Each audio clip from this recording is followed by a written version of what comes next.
everyone, PKBlu357 here with a kind of partial charm update and kind of a tutorial. I'm actually not very good at tutorials, but someone did ask me, and I figured I should do this right away before I forget, how I get my eye pin in without smushing my clay. So I think it's TheBlu at Etsy. I'm sorry if I got your name wrong. It'll be down in the description box, but let's go ahead and get started. So, since I was on a roll, I just made a couple of fun extra pieces. So this was the elephant cookie I made the other day with the texturing. It's my little animal cracker. And this is the mold I made out of it. I'm not very good at molds, so mine got kind of bulky and yeah, but it did come out better than most of my other molds. And then all these are, oops, upside down, are my little elephants that I made from my mold.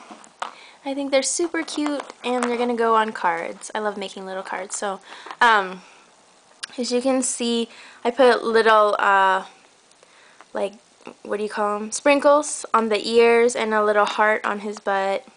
And then these elephants, actually, I don't know if you can tell, but I mixed it with TLS for the frosting. Oop, there we go. TLS and Fimo Effects Ice Quartz, which is the blue. So it's got quite a bit of sparkle in it. It's very subtle though, and I don't know if you guys can see that.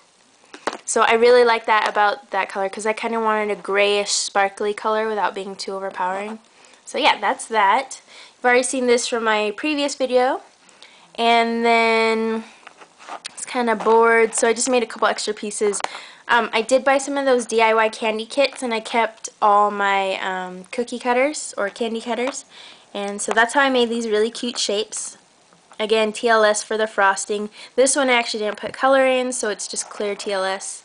I still think they look nice. And then I made a couple of cupcakes inspired by, I believe, Rice Charms? Yes, she makes these really cute ones, like a throwing up frosting cupcake. So I did her style, kind of the bulgy eyes and the picked open mouth. So let me see if I can get it close up. There we go. And I put a little bit of red in there just so it looks like the inside of a mouth. And it's got some green frosting. And just some leftover clay bases. I find that leftover clay for the bases looks a lot better than just the plain. I don't know why. So yeah, I made those two, and where's the other one? Oh, here it is. This was the first one I made with a whipped cream dollop. And I only glazed, focus. There you go. I only glazed the inside of the mouth, the eyeballs, and the frosting toppings on all my cupcakes. The rest is not gloss, so they look cute. These were from my last, I just made a bunch of tiny things from leftover clay. So this was from my last one. It's the tiny dinosaur laying down. It's a little cricket I made.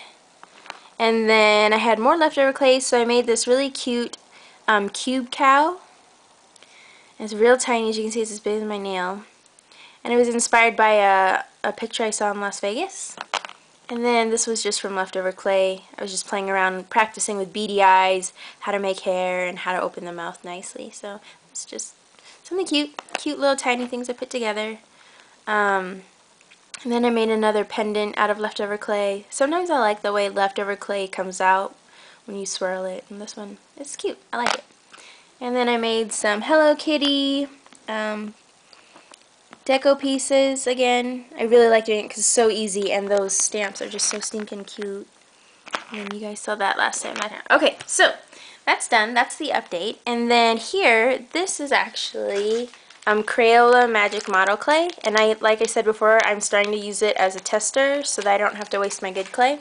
It's quite a bit softer, and which is good. So for this tutorial, I'm going to show you how I attach the head to my body of my little ragdoll chibis without smushing them too badly like I did before. So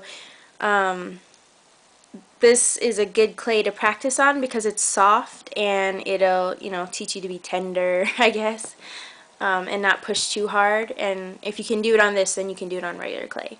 Things you kind of have to keep in mind: if you use Fimo Effects clay, especially the gem colored ones, they get soft really quickly. And if you've warmed up or kneaded your clay a lot, then it's going to get soft quickly as well. So you kind of have to work with your clay when it's soft enough to mold, but hard enough that it won't smush when you're trying to throw the eye pin in. So I actually only have one hand, so I'm going to show you how to do this.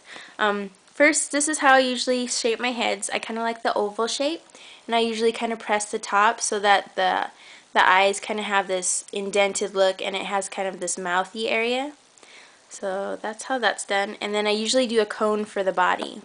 I don't make it too thin at the top, but I do try to make it pretty thin because I want the neck to look nice, because I don't like chunky neck look like this. This is like a chunky neck look.